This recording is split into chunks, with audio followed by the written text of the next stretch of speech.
Karena Islam yang ngatur Allah Subhanahu wa ta'ala. Jadi ini penting. Loh coba ustadz tuh banyak yang nggak bisa ngaji loh. Tapi ya laku ya nggak masalah. Loh saya kemarin di Korea seminggu. Itu TKI jadi khotib, ada yang jadi mufti, ada yang jadi suriah. Itu ada yang di sana jadi suriah, pulang ke kampung angon kambing lagi. Loh itu teman saya kenal. Suriah Korea. Iya suriah Korea tapi. Artinya gini, bahkan masjid semua yang di Korea itu didirikan oleh TKI dan TKW. Mereka digerakkan Allah untuk mikir agama, karena agama ini milik Allah. TKI saja mikir. Makanya ini penting, yo dakwah tapi tauhidnya sing kenceng, jangan dakwah kenceng tauhidnya kendor. Itu bahaya betul. Saya ulang lagi ya, ini dawuh Habib Umar. Jadi kata beliau, fala budda'an wattina kulubana. Kita harus yakin seyakin-yakinnya bahwa semua kemungkinan itu mungkin. Makanya masyhur dalam tarikh ketika kafir Quraisy mau disiksa oleh para malaikat karena mereka sering menyakiti Nabi, kata Nabi gimana? Jangan. Saya berharap kalau bapaknya tidak mukmin, suatu saat anaknya mukmin. Masyhur dalam tarikh. Musuh Nabi besar siapa? Walid bin Mughirah. Punya anak Khalid bin Walid. Abu Lahab punya anak Darrah, itu mukminah yang baik. Abu Jahal punya anak Ikrimah, itu mukmin yang baik. Di Indonesia lebih hebat lagi. Bapaknya ra iso maca Quran, anaknya hafid. Bapaknya utun ratamat SD, anaknya jadi dekan. Di Indonesia banyak orang nggak siapa-siapa, anaknya jadi presiden, anaknya jadi menteri. Artinya jangan karena bapaknya kafir kamu nganggap anak turunnya pasti selalu kafir. Teori itu sudah salah zaman Rasulullah. Yaitu Walid akhirnya punya anak Khalid, Abu Lahab punya anak Darrah. Terus siapa? Abu Jahal punya anak siapa? Ini penting saya utarakan karena dakwah kalau terlalu semangat, nanti kalau menghilangkan tauhid bahaya. Tetap innal huda. Uni Soviet kayak apa? Mengkooptasi negara-negara sekelilingnya sampai jadi Zuni. Tapi apa yang terjadi? Uni Soviet yang runtuh, persemakmurannya semua rata-rata jadi negara apa? Islam, kayak Uzbek, kayak Ceknya, kayak apa-apa. Karena agama ini diurus Allah. Sehingga kalau tapi kamu ngitmai agama nggak apa-apa. Makanya istilahnya Habib Umar khodamah itu pelayan, nggak apa-apa. Kita ngitmai agama itu nggak apa-apa. Dengan ngitmai terus mikir nggak apa-apa. Tapi jangan mikir yang merasa kalau kita mati, wah nanti agama ini kukut karena saya mati. Kamu itu siapa? Agama Islam ini tidak pernah dipasrahkan kamu. Diurus oleh Allah Subhanahu wa ta'ala sendiri. Sehingga ketika Wali Songo meninggal, agama ini tambah kuat sampai sekarang. Kecil saya itu kalau pengajian susahnya bukan main, harus izin sana sini. Sekarang setiap pengajian polseknya datang, polresnya datang, nggak ada intel, nggak ada apa. Padahal kiai dulu sama kiai sekarang itu kira-kira alim mana? Raden kiai dulu. Mbah Hasyim Asy'ari itu ngarang kitab sampai dibaca di Yaman. Saya sering baca juga kitab beliau, Risalatu Ahli Sunnah wal Jamaah. Kiai sekarang mau terjemah aja kadang salah memahami. Tapi ya Islam tetap jalan karena Islam ini dikawal, dijaga oleh Allah Subhanahu. Maka kalau dalam cerita tarikh sirahnya Ibnu Ishaq itu tauhid itu penting. Beliau cerita begini, Sayyid Abdullah itu namanya Abdullah bin Abdul Muthalib. Kita tahu kenangannya Rasulullah terbanyak itu bukan dengan Sayyid Abdullah tapi dengan Sayyid Abdul Muthalib, dengan mbahnya. Karena Nabi itu mulai kecil dirawat oleh siapa? Mbahnya.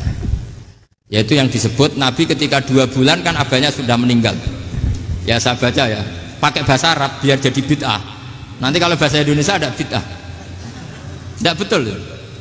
Diba atau berjanji sebenarnya itu kitab sejarah, berhubung dibaca bahasa Arab terus kayak mantra. Terus yang belakang mau nyenggai soleh aleh, sehingga kubu sebelah bilang tuh khurafat dan bid'ah. Coba diterjemah ini, coba nanti saya baca bahasa Arab. Walamma tamma min hamli syahroni ala masyuril aqwalil marwiyatu fiya bil madinati abuhu Abdullah wa kana qad istaza bi akhwalihi bani adi minat taifatin najariyah wa makatha syahron saqiman yu'anu nasukmahu wasyaqwa. Terus di pojok sana bilang soleh aleh. Pasti kubu sebelah yang liwat, wah itu khurafat bid'ah karena dianggap mantra. Padahal artinya coba sampean baca bahasa Indonesia, ketika hamil Rasulullah umur 2 bulan, abahnya meninggal di kota Abwa. Kota Abwa adalah kota keluarga besar ibunya Sayyid Abdullah. Kebetulan pas ke sana beliau sakit sampai 1 bulan dirawat. Bid'ahnya di mana kalau diterjemah? Wong itu kitab tarikh.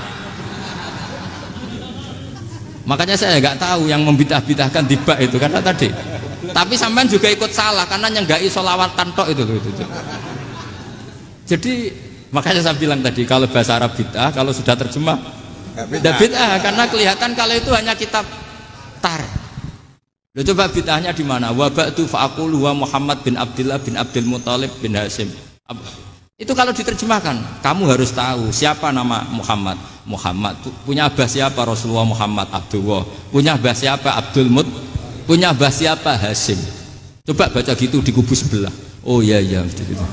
Berhubung kok baca bahasa Arab. Wa ba'du fa'aqulu wa Muhammad bin Abdullah bin Abdul Muthalib bin Hashim. Jadi itu hanya salah baca saja. Maksudnya salah yang ngukumi, bukan salah yang baca, salah yang apa? Ngukumi. Sayyid Abdullah ini orang yang tauhidnya sangat kuat. Sayyid Abdul Muthalib lebih kuat lagi. Saya cerita sedikit betapa pentingnya tauhid. Ketika pasukan Abraha bawa pasukan gajah mau menyerang apa? Ka'bah. Itu sebelum menyerang itu semua aset-aset milik orang kafir Quraisy, milik orang Quraisy lah. Itu ditawan, diambil. Termasuk milik Sayyid Abdul Muthalib, milik Abdul Muthalib. Terus ketika mau masuk Ka'bah, mau masuk Mekah, kata Abraha, man sayyidu hadal wadi, siapa yang kamu tuakan, yang kamu pertuan di sini? Oh, Abdul Muthalib.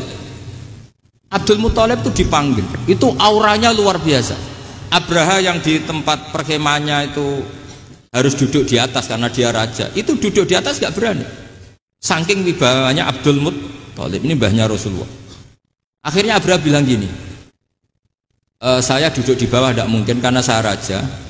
Kamu duduk jejer saya tidak mungkin karena nanti umat saya kecewa karena raja kok disaingin gitu. Ya sudah, santai berdiri-diri kita ngomong. Akhirnya Sayyid Abdul Muthalib tadi diomongin gini, saya itu tidak ingin merusak orang-orang Mekah, orang-orang Quraisy. Saya hanya kecewa punya tempat ibadah dikencingi, diberakin sehingga saya mau merubuhkan Ka'bah. Tapi dengan damai, nggak ada perang. Apa jawabnya Abdul Muthalib? Lucu. Gak apa-apa Ka'bah kamu robohkan silakan, gak apa-apa. Yang penting unta saya yang kamu sita kembalikan. Harta saya yang 100 unta kamu sita kamu kembalikan. Itu Abraha kagetnya bukan main. Kaget karena kamu itu pemimpin apa? Tadi saya hormat kamu karena kamu tak anggap orang hebat. Hadhil Ka'bah dinu abaika. Ini Ka'bah itu agama kamu. Pas saya hancurkan kok kamu tenang-tenang saja. Padahal pas mau saya hancurkan kamu tenang-tenang saja, malah tanya unta kamu itu gimana? Apa jawabnya Abdul Muthalib? Inna lihadal baiti robban hamahu. Sebab Ka'bah itu ada yang punya dan pasti akan melindungi Ka'bah. Tapi kalau unta itu milik saya, ini urusan saya, ini unta. Jadi inna lihadal baiti robban hamahu itu tidak milik saya, itu ada yang punya. Ya sudah, biar yang punya aja yang jaga. Itu tidak urusan saya. Akhirnya unta dikembalikan, aman deh, untung double.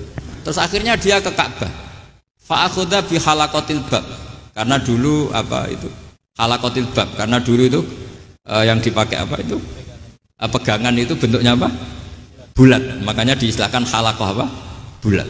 Kalau sekarang halaqah ilmiah itu seminar, halaqah itu buruhi lain lagi. Ya. Pegang terus bilang gini, kata Abdul Muthalib, ya Allah, Ka'bah ini mau dihancurkan oleh Abraha. Ka'bah ini milik kamu. Saya mau ke gunung, mau melihat apa yang kau lakukan terhadap orang yang mau merusak Ka'bah. Terus Abdul Muthalib bilang ke umatnya, wa ya qaumi, ayo kita ke gunung melihat ma fa'ala rabbuna. Apa yang akan dilakukan Tuhan kita terhadap orang yang mau menghancurkan Ka'bah. Jadi santai saja. Santai. Terus Abdul Muthalib naik gunung sama orang-orang Quraisy. Abraha datang mau merusak Ka'bah, terus terjadi alam taro kaifa fa'ala rabbuka bi ashabil fil. Itu melihat. Dan betul Ka'bah dijaga Allah. Islam juga gitu. Ketika Islam dikoptasi Uni Soviet, semua ulama, semua wali perasaannya hanya nunggu kehancuran Uni Soviet, karena pasti agama ini dijaga.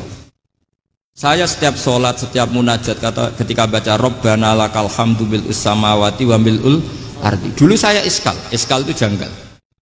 Ya Allah, engkau zat yang layak dipuji, yang pujian itu memenuhi langit dan bumi. Pikiran saya kalau bumi ateis itu mujinya kayak apa?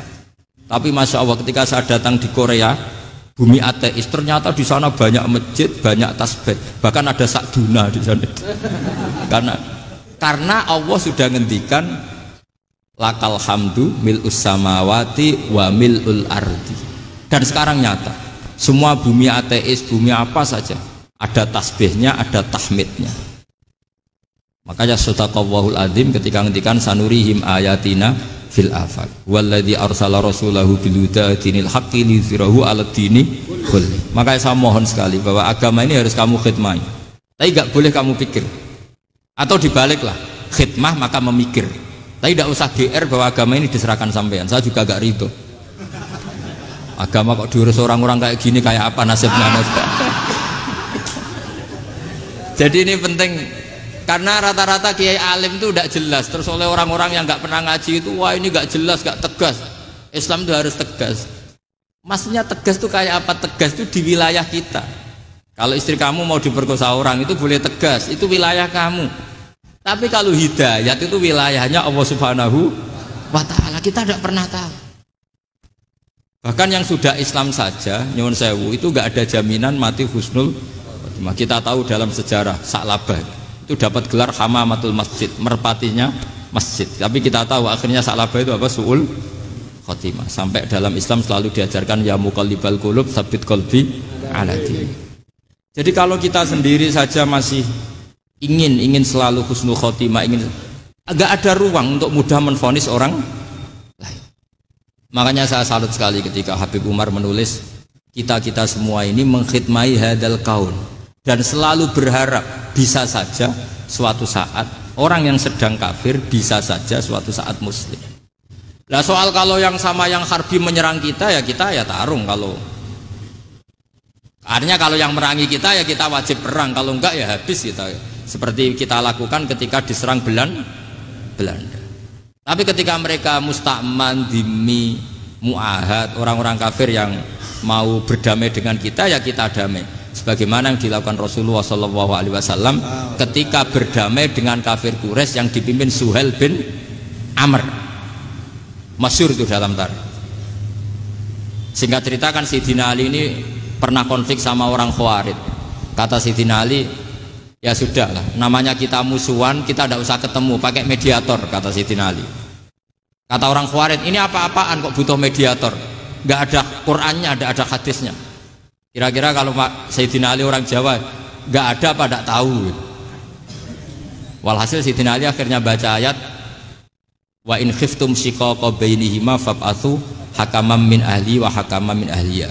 Jika suami istri tengah konflik, maka yang keluarga suami kirim mediator, yang keluarga perempuan juga kirim. Terus kata Sayyidina Ali, wa amru ummati Muhammad a'dhamu min amri rajulin wa imra'atin. Kalau suami istri saja ketika konflik butuh mediator, apalagi ini kelompok besar pasti lebih butuh mediator. Akhirnya lalu mediatornya siapa? Kata Sayyidina Ali, ya siapa saja yang penting baik. Ditunjuk seseorang, diprotes sama orang Khawarij, ini orang nggak kredibel. Oh, terus Sayyidina Ali marah-marah.